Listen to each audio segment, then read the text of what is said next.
Guys पहले आप लोग ये वीडियो देखो फिर कमेंट करना, जिसका कमेंट सबसे अच्छा होगा उस कमेंट को हम लोग पिन करेंगे।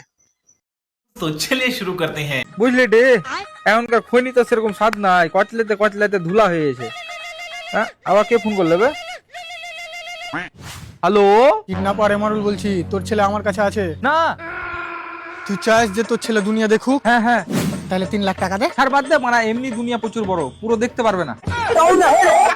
আবে আমি আর কি করি না, তোর বেটার বুক ফেরে আমি জান বাহির করে নিব। ও আচ্ছা কিডন্যাপার ভাই শুনো না, হ্যাঁ বলো। বুক যখন ফাইবা বলছো একটু বেশি করেই ফারিও, আর কিডনিতে দুটো পাথর আছে বাইর করে লিও তো।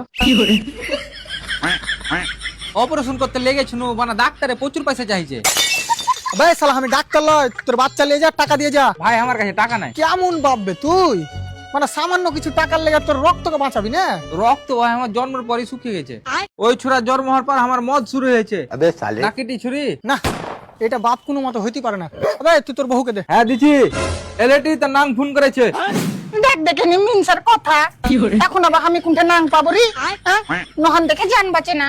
হ্যালো হ্যাঁ ভাবি, তোমার ছেলেকে কিডন্যাপ করে লেছি, তোমার ছেলেকে বাঁচাতে চাইলে 3 লাখ টাকা লাগবে। না জি ভাই, অত দাম দিতে পারবো না, তুমি অন্য কাউকে দেখে লিও।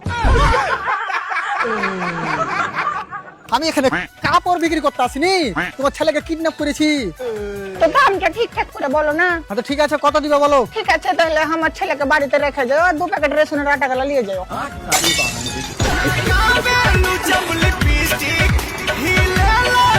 এই রকম ভয় ও হাসির জন্য ফলো করে আমাদের সঙ্গে থাকুন।